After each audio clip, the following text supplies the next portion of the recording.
ఇదేళ్ళు మళ్ళీ గెలిచేది లేదు, పీకేది లేదు. నీకు కూడా తెలుసు, మాకు కూడా తెలుసు.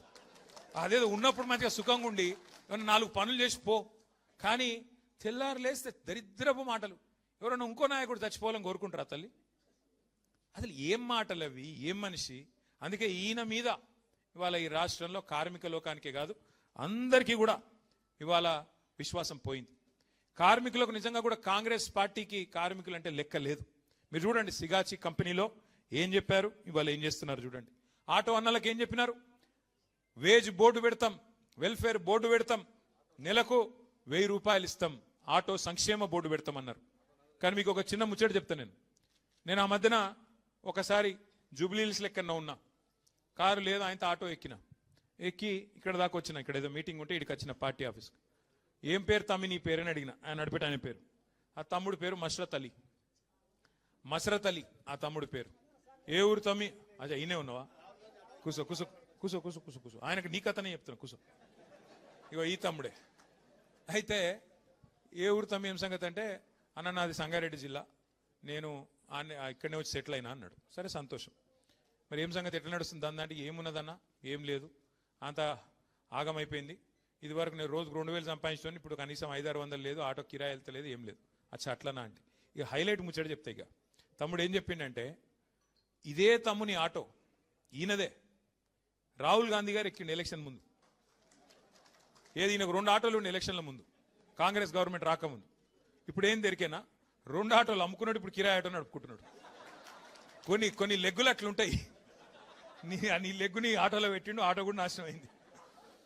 ఇక అట్లా ఈ కాంగ్రెస్ లెగ్గు పెట్టింది, రాష్ట్రమే నాశనం చేసి ఆఖరికి మా మస్రత్ అలీ ఆటోలు కూడా ఆగం చేశారు. ఈ పరిస్థితి ఇవాళ ఆటో వర్కర్లు, ఆటో తమ్ముళ్ళు 6.5-7 లక్షల మంది ఉంటారు రాష్ట్రంలో. వాళ్ళందరూ బతుకుని ఆగం చేశారు. ఇంకోటి మీదికెళ్ళేంది, మనం ఫ్రీ బస్సునేం అద్దంటలేము. నువ్వు పెట్టు, ఫ్రీ బస్సు పెట్టు, ఇంకా ఎక్కువ పెట్టు బస్సులు, నేను అద్దంటలేను. కానీ వీళ్ళ పొట్టగొట్టుడేంది నాకు అర్థం కాదు. వాళ్ళకి ఏం మాటలు ఇచ్చినావో నిలబెట్టు. నెలకు 1000 అంటివి, ఇంకేదో చెప్తా అంటివి, ఇంకేదో చెప్తివి. ఆఖరికి వాళ్ళు ఉన్న ప్రమాద బీమా కూడా తీసేస్తావు కదా. కేసీఆర్ గవర్నమెంట్లో ఆటో డ్రైవర్లకు, అసంఘటిత రంగంలో ఉండే డ్రైవర్లు దగ్గర 18 లక్షల మందికి ఎవరన్నా చచ్చిపోతే వాళ్ళ కుటుంబం రోడ్డు మీద పడద్దని 5 లక్షల బీమా పెట్టిండు కేసీఆర్ సార్. ఇలా దాన్ని కూడా తీసి పారేసిండు. గదేమన్నది నిన్ను అంటే, ఇక కేసీఆర్ ఏం పెట్టినా తీసేయాలి, గంతే. ఏం కట్టినా గూలగొట్టాలి, ఏం పెట్టినా తీసేయాలి. ఒక్కసారి మీరు ఆలోచన చేయండి. కేసీఆర్ గారు ఆ రోజు భవన నిర్మాణ కార్మికుల సంక్షేమ బోర్డు, లేబర్ వెల్ఫేర్ బోర్డు, 27 లక్షల మంది కార్మికుల కోసం సంక్షేమ కార్యక్రమాలు చేసిండు కేసీఆర్ గారు. ప్రమాద బీమా, వైద్యం, వివాహ కానుక, ప్రసూతి కానుకలు. కేసీఆర్ కిట్ యాదుకుందా అమ్మా? కేసీఆర్ కిట్ అంటే ఏమిటిది? అదేమన్నా కేసీఆర్ ఇంట్లో ఇచ్చుకునేటిదా? ఎవరన్నా ఆడపిల్ల పెళ్లి చేసుకుంటే 1,00,000 రూపాయలు మేనమామ లెక్క కళ్యాణ లక్ష్మి కింద ఇచ్చిండు. దానికి వీళ్ళు కొండంత రాగం తీసిండ్రు. 1,00,000 రూపాయలు ఏం సరిపోతే మేము తులం బంగారం ఇస్తామని. మరి ఇలా బంగారం దుకాణాడు ఉద్ధరిస్తలేడా? ఎందుకు ఇస్తలేవు మరి బంగారం? తులం బంగారం ఏడవా? బంగారం కాదు, నేను ముందే చెప్పిన, వీళ్ళు మెడల పుస్తల తాడెత్తుకపోయే దొంగలు, వీళ్ళు మంచోళ్ళు కాదని చెప్పిన. మీరు కొంతమంది నమ్మిరు, కొంతమంది నమ్మలే. గసొంటి లంగలు వీళ్ళు. అట్లాంటి వాళ్ళు తులం బంగారం అని నరికినరు, ఇలా వచ్చి కూర్చున్నారు.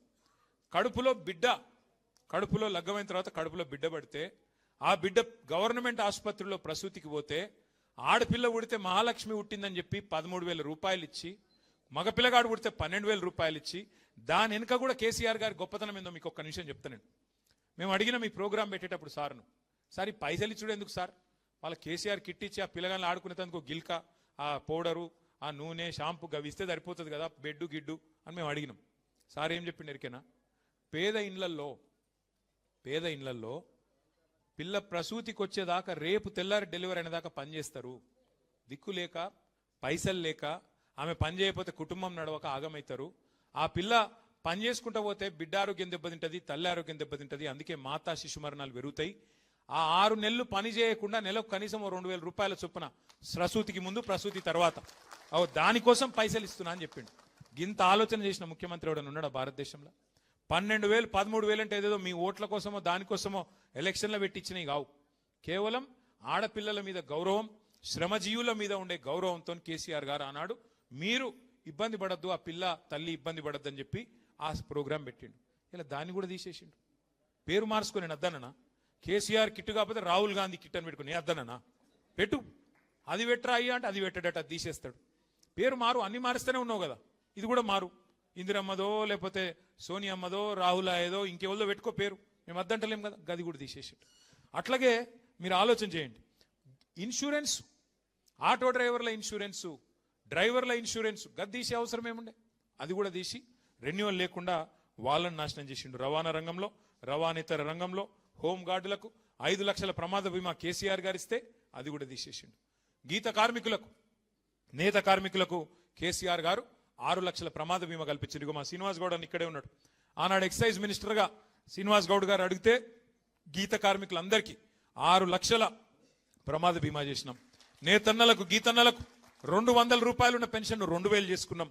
నాయి బ్రాహ్మణులకు, సెలూన్లకు, అట్లాగే మా రజక సోదరుల దోబి ఘాట్లకు 250 యూనిట్ల దాకా ఫ్రీ కరెంటు వాళ్ళకు కూడా అందజేసినాం. దేశంలో మీరు ఒక్కటి గుర్తుపెట్టుకోండి, ఎర్ర జెండా పార్టీలు కూడా చాలా ఉన్నాయి. త్రిపురలో,